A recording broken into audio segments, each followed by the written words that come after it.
सुनाने लगी हूँ श्री हरि के चरणों में शीश झुकाए। कार्तिक महात्म का सुने यही 24वां अध्याय। राधे राधे दोस्तों, आज मैं आपको सुनाने जा रही हूँ कार्तिक महात्म का 24वां अध्याय। राजा प्रतु ने कहा, हे नारद जी, आपने तुलसी के इतिहास व्रत महात्म के बारे में कहा।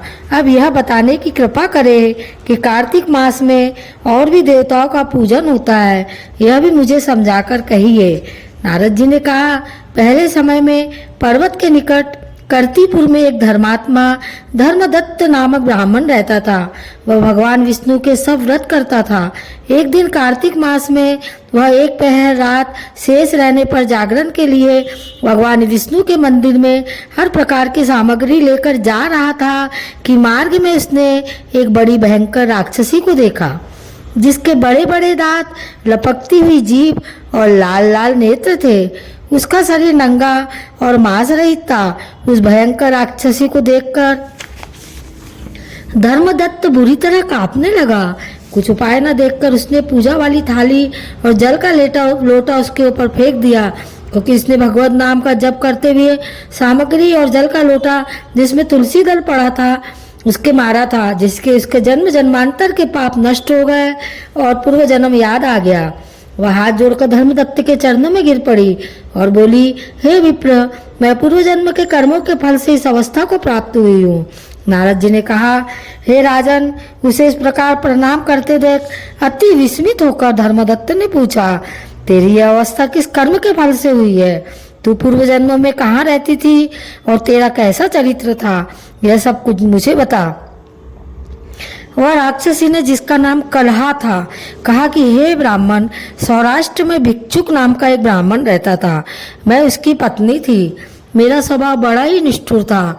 मैंने अपनी पति का कभी भी भला नहीं चाहा, न उसे कभी अच्छा भोजन न ही मिठाई खाने को दी।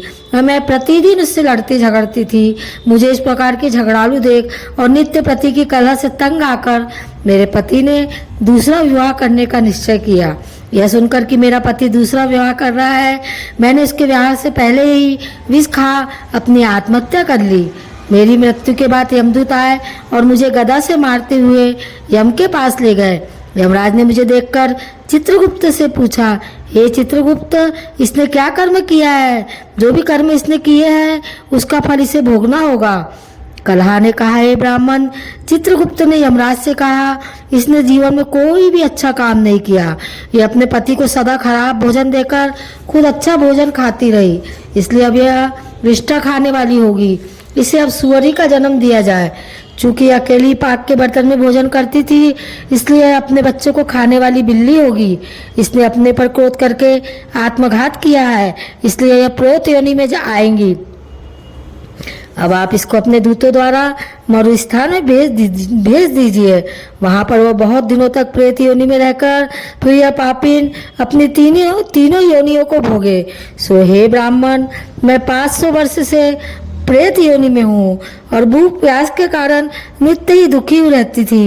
एक दिन भूख से तंग आकर मैं एक वैश्य के शरीर में प्रविष्ट हो गई। उसके शरीर द्वारा मैं कृष्णा और बेनी के संगम पर इस देश में आ पहुंची। एक दिन भगवान शंकर व विष्णु जी ने मुझे बलात् उसके शरीर से बाहर निकाल दिया। फिर मुझे आप दिखाई दिए। आपके लोटे में से तुलसी जल का छींटा मेरे ऊपर पड़ा, जिससे मेरे सारे पाप नष्ट हो गए।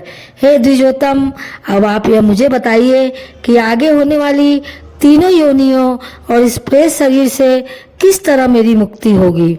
धर्मदत्त ने कलहा की बात सुनकर उसके पिछले कर्मों और वर्तमान अवस्था को देखकर बहुत ही दुखी हुआ।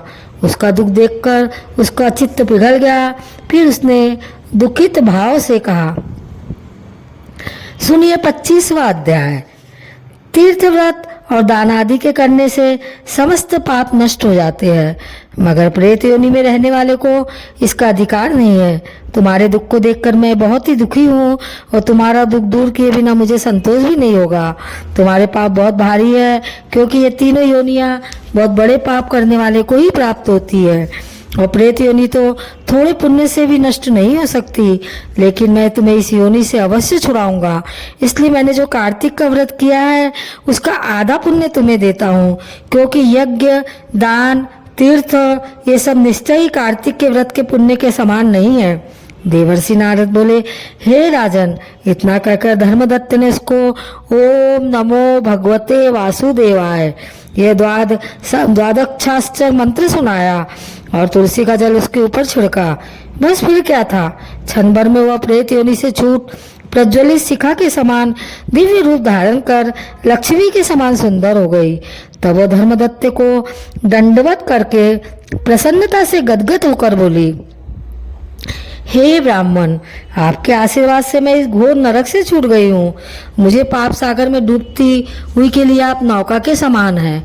नारद जी ने कहा, हे राजन, अभी कला इसी प्रकार कह ही रही थी कि वहां पर एक विष्णुगण एक दैदीप्यमान विमान लेकर आए। विमान के द्वार पर अप्सराएं और गण बैठे हुए थे। धर्मदत्त ने उनको देखकर प्रणाम किया। पुण्यशील और सुशील नामक भगवान विष्णु के गणों ने धर्मदत्त को अपने हाथों से ऊपर उठा उसका अभिनंदन करके कहा, हे द्विश्रेष्ठ, आप धन्य हैं जो सदा भगवान विष्णु के व्रत, कथा और सेवा में लगे रहते हैं। आपने जो अपने बाल्यकाल में पवित्र और शुभ कार्तिक व्रत किया था उसके आधे फल से कलह के पूर्व जन्म के एकत्रित पाप नष्ट कर दिए हैं। यही नहीं, आपकी कृपा से उसके सैकड़ों जन्म के पाप नष्ट हो गए हैं। आपके जागरण आदि करने से पुण्य प्रभाव से आकाश मंडल से ये विमान आया है। हे ब्राह्मण, अब हम इसे भली भांति के भोगों से युक्त वैकुंठ में ले जा रहे हैं। आपके दान पुण्य के प्रभाव से ये भगवान विष्णु के पास रहेगी। आप भी जन्म के बाद अपनी दोनों स्त्रियों सहित वैकुंठ में स्त्री विष्णु जी के पास रहोगे और मुक्ति प्राप्त करोगे। हे दया सागर, वह मनुष्य धन्य है और जन्म उन्हीं का फलीभूत है जिन्होंने तुम्हारी तरह विष्णु जी की भक्ति की है, क्योंकि भगवान विष्णु अपने भक्तों को भला क्या नहीं देते। उन्होंने प्राचीन काल में उत्तानपाद के पुत्र को ध्रुव पर पहुंचाया, जिसके स्मरण मात्र से प्राणियों की मुक्ति हो जाती है। प्राचीन काल में विष्णु जी केवल अपने नाम के स्मरण से ही आप द्वारा पकड़े हुए हाथी को हस्ती योनि से मुक्ति करके जय नाम देकर अपना पार्षद बना लिया। तुमने उसी विष्णु की सेवा की है, इसलिए तुम अपने दोनों स्त्रियों सहित 1000 वर्ष तक भगवान विष्णु के पास निवास करोगे।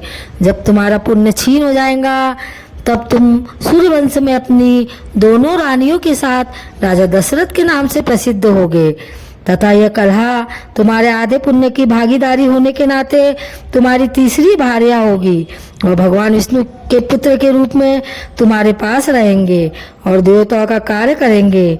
विष्णु जी को प्रसन्न करने वाले तुम्हारे कार्तिक व्रत से अधिक महत्वपूर्ण यहाँ दान तीर्थ आदि और कोई भी नहीं है। हे दया सागर, तुम धन्य हो, क्योंकि तुमने जगत गुरु भगवान विष्णु को प्रसन्न करने के लिए कार्तिक मास का व्रत किया है, जिसके आधे पुण्य के फल की भागीदार कलह है। इस समय हम इसे अपने साथ विष्णु लोक में ले जा रहे हैं।